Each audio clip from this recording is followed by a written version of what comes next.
আসসালামু আলাইকুম। এটি আমার একটি রোগীর আলট্রাসোনোগ্রাফির ভিডিও।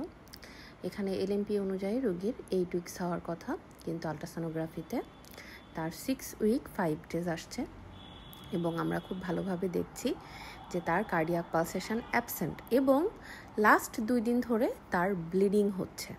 তো রুগী আমাকে এতগুলো ক্লু দিচ্ছে এবং আলট্রাসোনোগ্রাফিতে আমি দেখছি যে এটা 6 উইকস 5 ডেজ, যেটি 8 উইকস থাকার কথা, এবং জেস্টেশনাল স্যাকের সাথেও এটা করসপন্ড করছে না। তো এই ক্ষেত্রে না আমার আর ওয়েট করার দরকার নাই, কারণ এটি আমার রুগীর সাফারিংস বাড়াবে। আমার এই ধরনের ভিডিও দেখলে আপনারা অনেকেই কমেন্ট করা শুরু করেন যে আরও 2 সপ্তাহ ওয়েট করা দরকার ছিল, আপনি কেন এমন কথা বলছেন। যেখানে আমার ক্লিনিক্যাল ম্যানিফেস্টেশন দিচ্ছে এবং আমার পেশেন্ট যেহেতু আমি জানি তার পূর্বে হার্টবিট ছিল, এখন পাচ্ছি না, দ্যাটস ওয়াই আমি এটাকে ডিক্লেয়ার করতে পারি that it is a missed abortion. So abortion হয়ে গেলে তো একটা রোগীর সাফারিংস বাড়িয়ে 2 সপ্তাহ ওয়েট করানোর আমার কোনো দরকার নেই, এবং অ্যাসোসিয়েটলি তার লেফট ওভারিতে একটা বড় সিস্টও দেখতে পাচ্ছি। ধন্যবাদ।